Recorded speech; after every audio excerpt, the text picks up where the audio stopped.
The committee is resumed. The Honourable David Parker.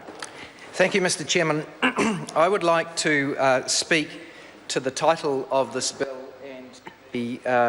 which is named the Social Housing Reform Flexible Purchasing and Remedial Matters Bill. And I want to just, before I come to why I think it's misnamed, recap the main features of the existing housing crisis in New Zealand.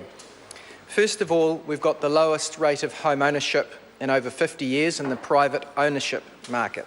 Secondly, we've got the highest prices for houses ever in New Zealand. Thirdly, those prices are amongst the highest in relation to income as they are in any part of the world. Fourthly, the government has already sold off thousands of rental houses. Fifthly, we've got poor quality rental stock around the country in Auckland, but also in the provinces, because we've got no minimum standard of housing, and yet this bill does away with the advice function of the ministry. Now, Mr Chairman, I want to address where this leads, in particular in one little subsection of housing. When you have such high housing need and no place for people to stay, you not only get an increase in homeless people, you get people staying in substandard accommodation. We're now actually seeing middle-class people who used to be insulated from this sort of thing are now, if they suffer a family breakup, for example, I know of people, and I didn't know people in this situation a few years ago, they're having to move in with their child into another house and share a bedroom. These are middle-class people. These aren't the lowest income people. These are people, the person I'm referring to, I won't name, is in full-time work, but he is in that situation with one of his children. Even further down the tree, the people who are even less well off, they get forced into even less desirable situations, namely caravan parks.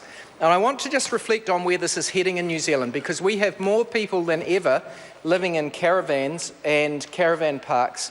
And I came across this article in respect of where it's got to in the United States, because this is the path that we're on currently with all of those factors I've talked about. It's in the weekly, the Guardian Weekly of the 15th of May, just this month. And it says America's poverty trap is offering up sharp profit margins for private landlords. In this article, I hope people in here are shocked by this. It says that the number of people who are living in caravan parks in the United States, and their problems have been growing for longer than ours in this regard. How many people do you think are living in caravan parks in America? Have a guess. A million? A million. Enormous number of people. You'd think that's right, wouldn't you?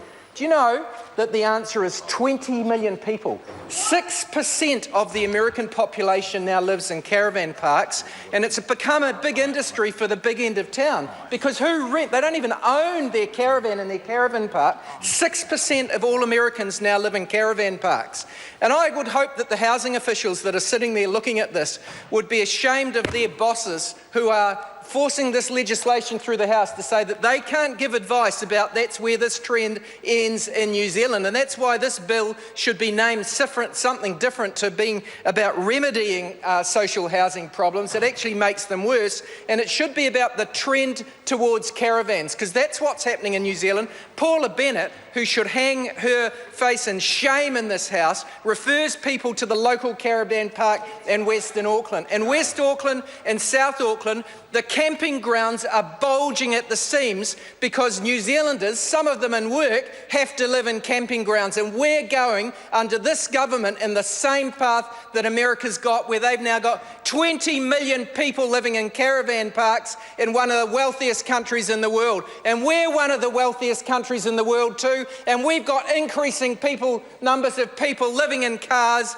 sharing houses, living in camping grounds, or being completely homeless. And this bill will make it worse, because it allows the government to abrogate its responsibility to escape income-based tenancies in state houses, because they can sell them all off and move to some other function that is not properly funded. And who will make more money? Again, the big end of town. Who makes money out of all these trailer parks and the misery in America? The owners of the trailer parks. How many people are affected in America? 6% of their population. Mr. Speaker, this legislation should be called the Housing Promotion of Caravan Parks as a Band-Aid Bill. Mr. Chairman.